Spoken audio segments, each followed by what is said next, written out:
If you think buying Bitcoin is as simple as clicking buy on Coinbase, think again. Most people treat Bitcoin like any other asset. They chase price, they partner with a custodian, and they hope it moons. But here's the uncomfortable truth. If your Bitcoin is not sitting in a cold storage wallet, you're missing the entire point completely. You're not escaping the system. You're plugging right back into it. I've spent the last few years studying asymmetric investing strategies alongside Chris MacIntosh and his team over at Capitalist Exploits. And today, I want to share with you what Chris recently told me about Bitcoin that completely shifted how I think about the asset. And also why most people are taking far more risks than they realize by buying Bitcoin on places like Coinbase. So stick around because we are about to dig into a bigger question. Is Wall Street's new love affair with Bitcoin ETFs actually dangerous for your portfolio? Mad World Macro. Subscribe. Okay, let's set the stage with Chris's core idea. Bitcoin's value isn't just about price.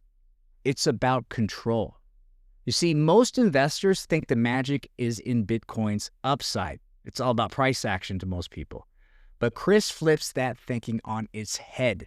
He argues the real reason to own Bitcoin is for the self-custody, because Bitcoin is one of the only assets that lets you completely remove middlemen from the equation. That's huge. That is so important because if you think about it, stocks live in brokerage accounts. Bonds, they require clearinghouses. And even gold, yeah, you can own it, but it's super heavy. And storing it securely and moving it across borders is a logistical and legal nightmare. But Bitcoin, you can literally memorize your keys, cross a border, and carry wealth in your head. No institutions, no gatekeepers. That, my friends, is a financial revolution hiding in plain sight. And this is why you need to take advantage of that. This also brings me to the clip we're about to watch where Chris lays out exactly why self-custody isn't just a feature of Bitcoin, it is the feature. But before we roll that, let me tease what comes next. If Bitcoin's self-custody is so powerful, why are so many institutions pushing ETFs instead? Let me begin this with Bitcoin itself. The reason to own Bitcoin, or one of the predominant reasons to own Bitcoin, in my humble opinion, is to self-custody the asset. It is one of the only assets that you can do that. You can self-custody gold and put it in a vault and put it in underneath your pillow and put it underneath the dog kennel at home or anything like that. That's essentially self-custody. All of that makes a lot of sense. It's because you're de-risking the your financial position and the equities essentially that you hold in brokerage accounts through custodians and banks and financial institutions. You're taking it away from that risk component. Bitcoin, you can do that, but you can simultaneously move it around the world, right? Mm-hmm. That utility value behind Bitcoin is unique to Bitcoin. You can't do that with any of the other asset classes. Try and go and put $1 million of gold anywhere. I mean, it's heavy to carry, but certainly you can't carry it on a plane because they'll pull you up and be like, what the hell are you doing? And you'll almost certainly have it confiscated. So Bitcoin has a lot of utility value, and it simultaneously has the ability for you to self-custody. As a consequence, I would not personally own Bitcoin in any form outside of the self-custody side of things, because that's where I see a lot of the value. It's not about whether it goes up or down. It's about the utility value and the self-custody aspect. Now, so again, that's a separate conversation to speculation on the price of Bitcoin and then how to go about speculating on the price of Bitcoin, okay? You can speculate on the price of Bitcoin by going into the market and buying a Bitcoin ETF or even just holding it in a wallet with Coinbase or any of these other firms. Again, you're taking the risk that your custodian's not a complete scam artist and isn't going to do an FTX on you and da-da-da-da-da-da-da-da. Now, for institutional money managers, they can't, in most instances, As a consequence of their mandate, they can't go and open a Coinbase account and put client money into Bitcoin. Now, if on the other hand, a company, a privately run company, goes out and it builds its own treasury, instead of utilizing dollars or euros or sterling or anything like that in its treasury, they go, no, we're going to actually do this with Bitcoin. You essentially are now synthetically getting exposure to Bitcoin via your equity markets, whereby your mandate is not conflicting. In other words, if you're allowed to, as an institutional fund manager, if you're allowed to purchase equities, which you typically are, and you want exposure to Bitcoin, because on a personal basis, you might be like, yeah, I got 5% at Coinbase or whatever, and I'd really love to do that for my fund, but I can't. Now you have a synthetic avenue to actually get exposure to Bitcoin via companies which are holding Bitcoin on their treasury. Make sense? Makes sense. In the world of companies that are holding Bitcoin in their treasury, that's a different space. You need to understand the company. Are they profiting from a product they're selling? Do they sell fucking, I don't know, GameStop is a good example of this.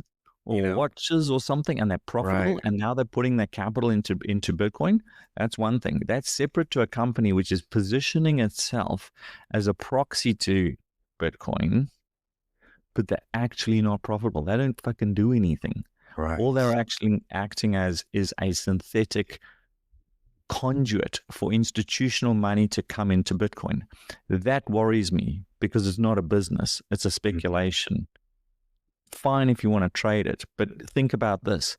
That is held together as a consequence of current regulation. What happens to all of these Bitcoin treasury companies should mandates be changed, or should the ability for some of these institutional fund managers to directly go and purchase Bitcoin and put it on their own treasury? They go, why would I own this company over here to do it? I can do it myself. Yeah. And then you go even further, and you've got companies like, what's his name, Michael Saylor, who's borrowing a whole lot of money and then purchasing Bitcoin. What you're essentially getting now is a levered bet against Bitcoin. Right?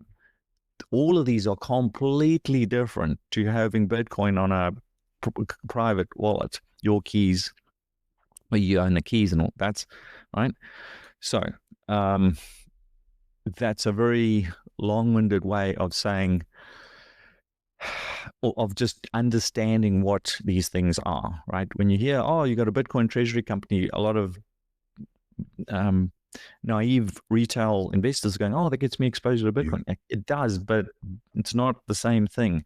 And there are a number of risks that you're taking. You need to be very aware and cognizant of those risks, which is not to say to not take them, but it's to understand what it is that you're buying. All right, let's unpack that. So what Chris just described is a hierarchy of Bitcoin exposure. At the top, you have full control.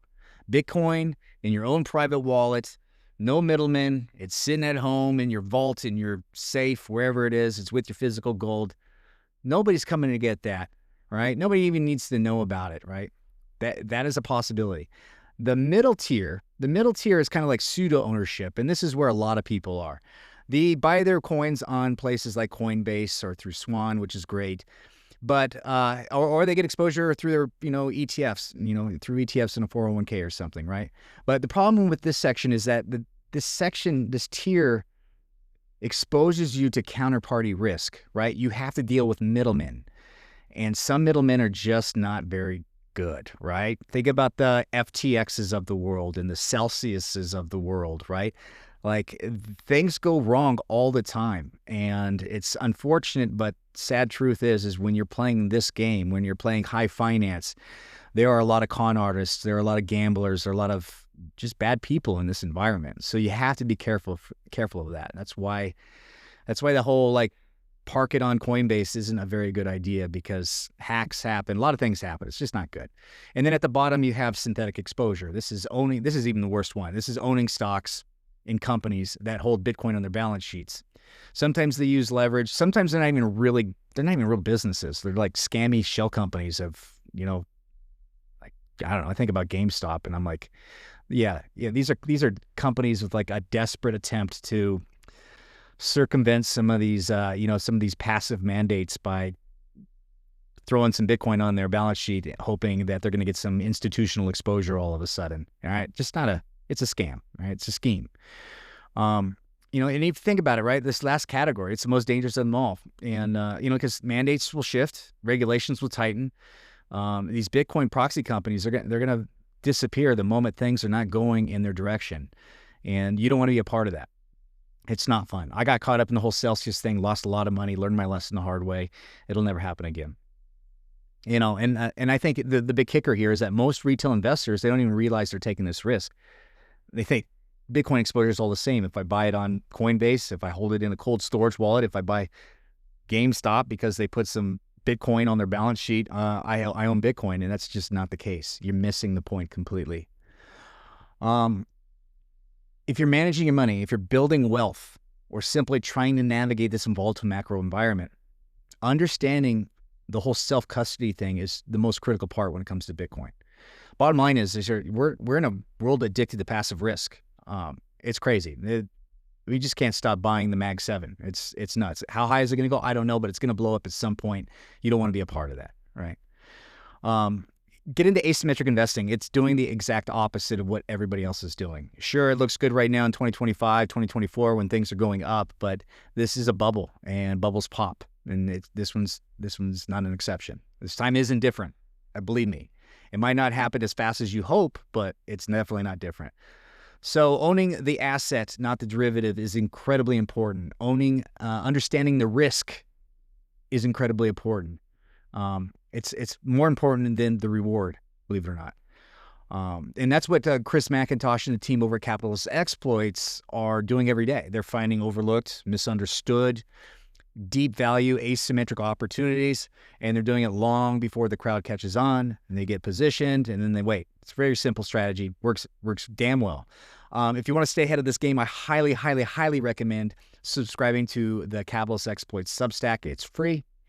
You can visit madworldmacro.com/SS, and it'll take you right over there. I just made that simple link because the URL they have is a little messy, a little hairy there. You'll get deep dive market analysis. You'll get some asymmetric investing framework strategies. You'll get some insights from guys like Chris MacIntosh and Brad McFadden. Those are the money managers, the asset managers over at Glenorchy Capital and Capitalist Insider. So, you're getting real advice from real world people who put their money where their mouth is. Again, madworldmacro.com/SS. Go sign up today.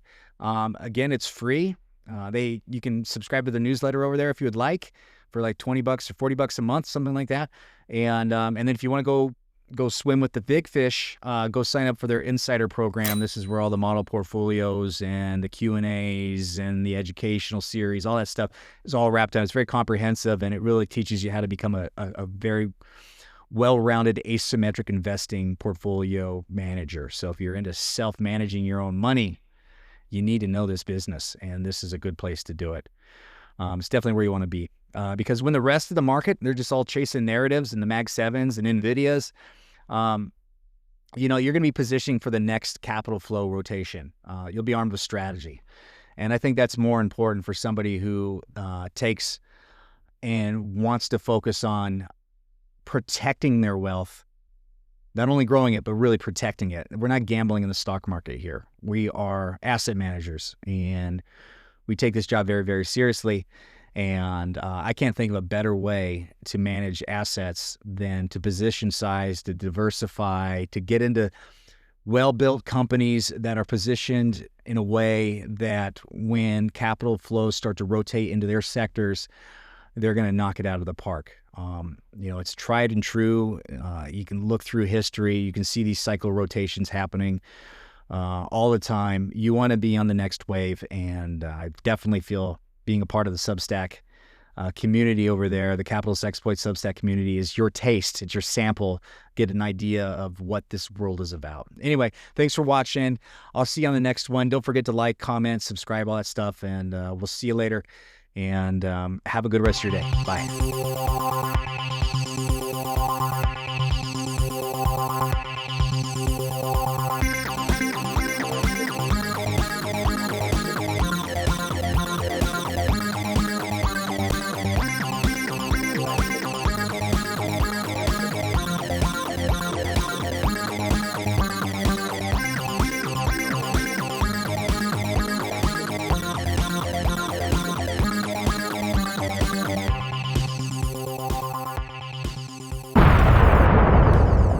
World Macro. Subscribe.